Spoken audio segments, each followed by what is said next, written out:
Oke, sekarang kita lanjut ke materi yang selanjutnya, yaitu rumus kimia. Nah, rumus kimia di sini ada rumus empiris dan rumus molekul.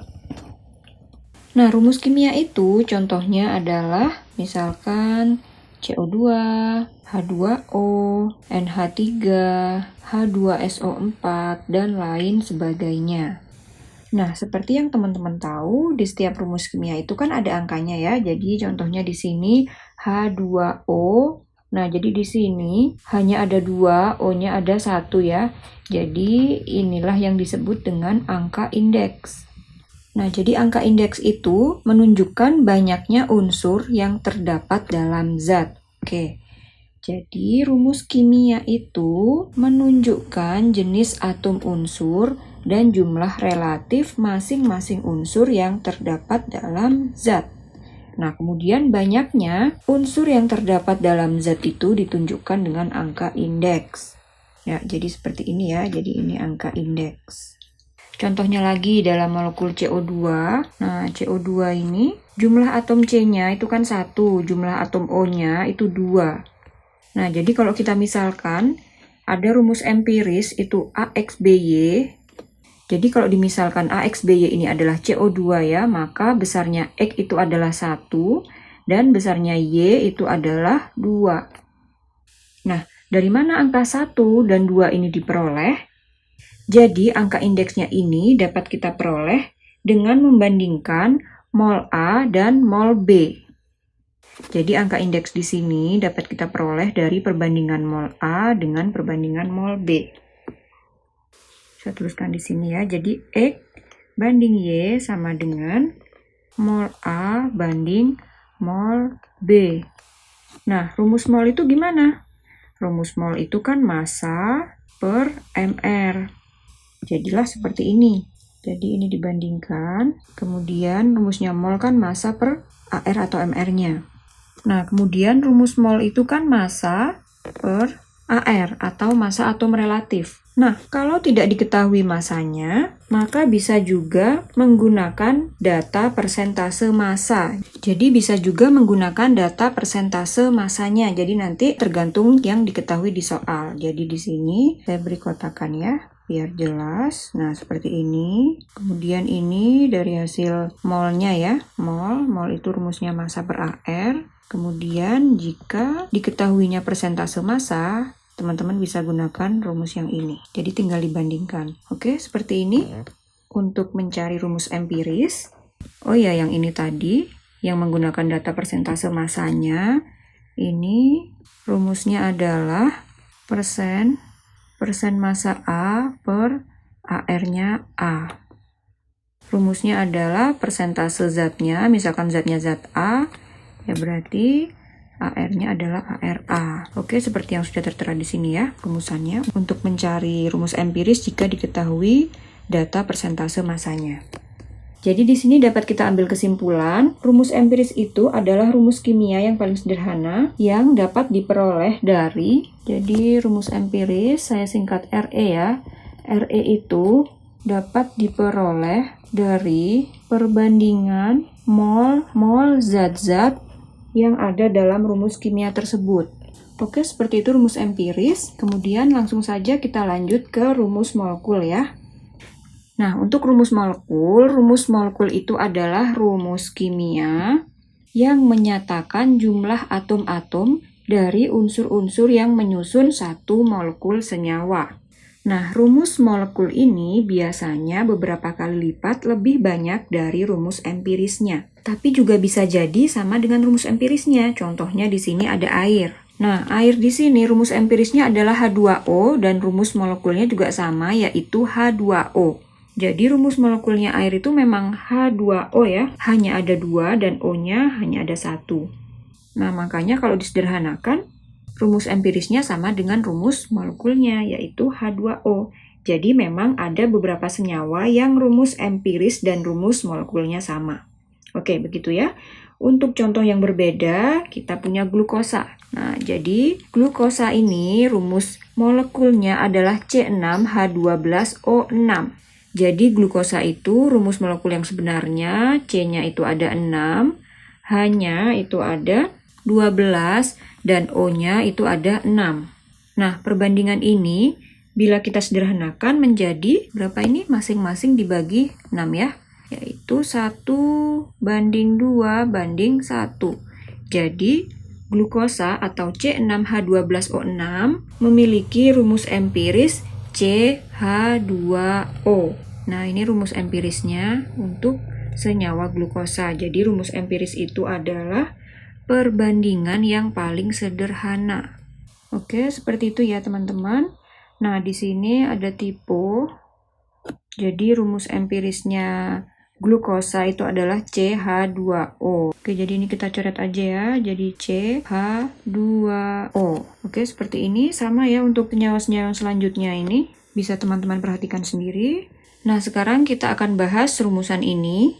Sekarang kalau misalnya dari rumus empiris ingin dicari rumus molekulnya, nah ini kakak singkat RE dan RM ya, jadi RE itu rumus empiris dan RM itu rumus molekul. Jadi jika ingin dicari rumus molekulnya, jika diketahui rumus empirisnya, maka kita membutuhkan data MR atau massa molekul relatifnya.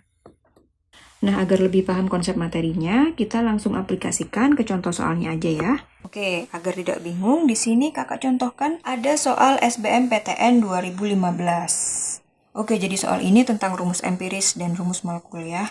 Di sini ada pembakaran 1,5 gram zat organik menghasilkan 2,2 gram gas karbon dioksida dan 0,9 gram air. Diketahui massa atom relatif C12, O16, dan H1. Percobaan lain memperlihatkan bahwa 0,5 mol zat tersebut memiliki massa 90 gram. Yang ditanyakan adalah struktur kimia yang mungkin untuk senyawa organik tersebut. Jadi jika ada soal seperti ini, maka adik-adik harus perhatikan angka-angkanya di sini ya. Di sini ada 1,5 gram zat organik menghasilkan 2,2 gram CO2 dan 0,9 gram air. Oke, untuk menentukan struktur kimia yang mungkin dari senyawa organik ini, kita harus menentukan dulu rumus empirik dari senyawa ini ya. Jadi di sini kita bandingkan untuk menentukan rumus empirisnya dulu. Jadi di sini nanti kita bandingkan atom-atom yang bereaksi. Di sini kan ada atom CHO. Nah, sementara massa atom CHO di sini belum diketahui ya. Sehingga kita tentukan dulu massa dari atom C itu dalam CO2 ya. Jadi atom C-nya 1 dikali ARC dibagi MrCO2 dikali massa dari CO2. Oke, langsung 1 kali ARC-nya 12 dibagi 44 dikali massa CO2-nya adalah 2,2 gram, sehingga massa C-nya adalah 0,6. Oke, lanjut kita akan mencari massa atom H dalam senyawa H2O. Jumlah dari atom H dalam senyawa H2O itu 2 ya, dikali AR-nya H dibagi MrH2O dikali massa H2O. Oke, jadi di sini 2 dikali 1 per 18 dikali massa H2O-nya adalah 0,9 gram. Jadi hasilnya adalah 0,1 gram. Oke, untuk mencari massa dari atom O, itu kita tinggal mengurangkan saja ya. Jadi massa zat organiknya kan 1,5 gram. Dikurangi massa atom C 0,6 gram, dikurangi massa atom H-nya 0,1 gram. Hasilnya adalah 0,8 gram. Oke, setelah itu kita bandingkan mol C banding H banding O. Jadi di sini mol C-nya gram per mr ya, rumusnya 0,6 dibagi ARC 12. Ini sama dengan mol H-nya 0,1 per 1 banding atom O 0,8 per 16. Jadi perbandingan molnya adalah di sini 0,05, kemudian 0,1, kemudian 0,05 juga. Nah, untuk perbandingan yang paling sederhananya adalah 1 banding 2 banding 1. Jadi kita dapat rumus empirisnya adalah CH2O. Nah, ini kita dapat rumus empirisnya ya. Sekarang kita akan mencari rumus molekulnya. Oke, ini kakak hapus dulu ya. Kita cari di atas sini saja. Untuk rumus molekulnya, jadi di sini kita lihat yang diketahui. Di sini percobaan lain memperlihatkan bahwa 0,5 mol zat tersebut memiliki massa 90 gram. Jadi masuk rumus mol itu kan gram per mr. Jadi kita bisa memperoleh data mr ini dari yang diketahui di sini. Ada data mol itu 0,5. Kemudian Masanya adalah 90 gram dibagi mr-nya. Nah, di sini kita bisa tahu harga dari mr senyawa ini adalah 90 dibagi setengah, maka hasilnya adalah 180. Oke, langsung saja kita gabungkan dengan Re-nya di sini. CH2O kali N sama dengan mr-nya ya, 180.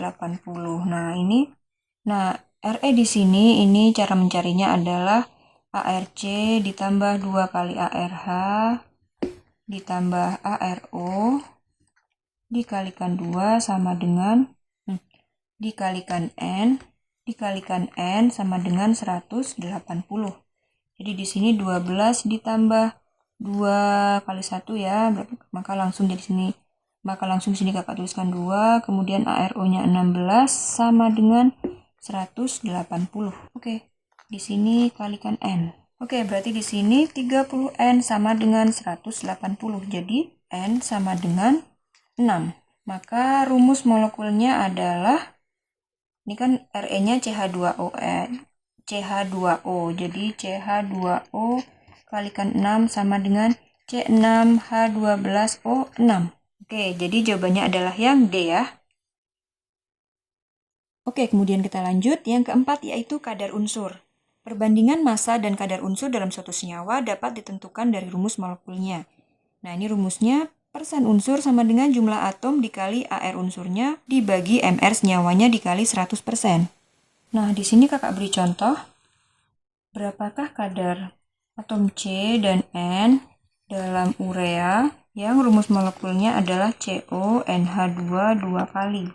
Diketahui ARC itu 12, ARN itu 14, dan ARO 16, dan ARH itu 1. Kita cari yang kadar C dulu. Jadi di sini rumusnya langsung masuk ini ya, persen C sama dengan jumlah atom C. Jumlah atom C dalam senyawa urea, ini ada berapa? Ada 1 ya. Seperti ini dikali ARC-nya 12 dibagi MR senyawa urea. Nah, kemudian MR ureanya adalah di sini sudah kakak hitung, besarnya adalah 60 ya adik-adik ya. Jadi tinggal dijumlahkan di sini masing-masing AR-nya dikali berapa jumlah atom dari komponen pembentuk dalam senyawa urea ini. Kemudian ini tinggal dikali 100%. Oke, jadi 12 per 60 dikali 100%. Hasilnya adalah 20%. Oke, kemudian kita akan mencari yang persentase atau kadar dari nitrogen. Nah, di sini kadar nitrogennya ada berapa? 2 ya, 1 dikali 2, maka 2 dikali AR, N-nya adalah 14, kemudian dibagi ureanya 60, MR-nya, kemudian dikali 100%, maka hasilnya adalah di sini 28 per 60 dikali 100%, maka hasilnya adalah 46,66%.